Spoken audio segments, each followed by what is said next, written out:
এবার ইসরায়েলকে লক্ষ্য করে ক্ষেপণাস্ত্র হামলা চালালো ইরান। শতাধিক মিসাইল নিক্ষেপের দাবি করে ইসরায়েল জুড়ে জরুরি অবস্থা জারি করেছে তেল আবিব।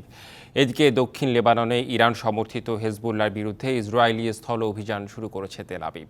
ইসরায়েলের প্রায় 40 লাখ বাসিন্দাকে নিরাপদ আশ্রয়ে যাওয়ার নির্দেশ দিয়েছে দেশটির প্রতিরক্ষা বাহিনী আইডিএফ। এবার ইসরায়েলি ভূখণ্ডে ক্ষেপণাস্ত্র হামলা চালালো ইরান। হামলার পরপরই ওই এলাকায় সাইরেন বাজতে শুরু করে। পরবর্তী নির্দেশ না দেওয়া পর্যন্ত বাসিন্দাদের নিরাপদে থাকতে নির্দেশ দিয়েছে ইসরায়েলের প্রতিরক্ষা বাহিনী। এর আগেই যুক্তরাষ্ট্র সতর্ক করেছিল যে কোনো সময় ইসরায়েল ভূখণ্ডে হামলা চালাতে পারে ইরান।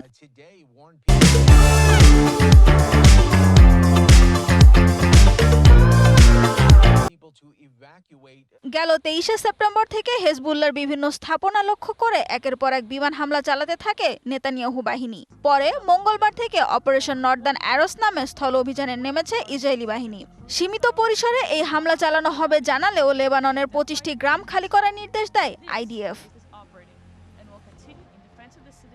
এর পরপরই ইসরায়েলে ক্ষেপণাস্ত্র হামলা চালালো তেহরান। চলতি বছরের এপ্রিলেও ইসরায়েলে সরাসরি ক্ষেপণাস্ত্র ও ড্রোন ছুড়েছিল দেশটি। ওই হামলায় ব্যবহার করা হয়েছিল 300টিরও বেশি ক্ষেপণাস্ত্র ও ড্রোন।